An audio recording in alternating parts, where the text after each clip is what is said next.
राज्यात गेल्या काही दिवसात गुन्हेगारी वाढत असल्याचे चित्र आहे। गुन्हेगारी हा पोलिसांसमोरचा मोठा प्रश्न बनला आहे।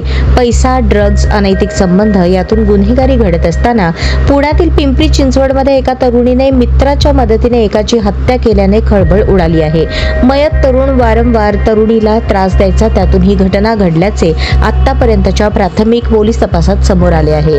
जिम ट्रेनर असलेल्या प्रांजल सोबत दुपारी 2:30च्या सुमारास पुन्हा एकदा गोपीनाथ उर्फ लल्ला याच्याकडून त्रास देण्याचा तोच प्रकार घडला। त्यावेळी प्रांजलने गोपीनाथच्या कानशिलात लगावली।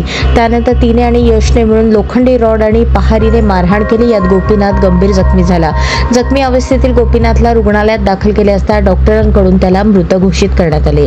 मग प्रांजल आणि यश दिघी स्वतः पोलीस स्टेशनमध्ये जाऊन हजर राहिले आणि घडलेला प्रकार पोलिसांना सांगितला।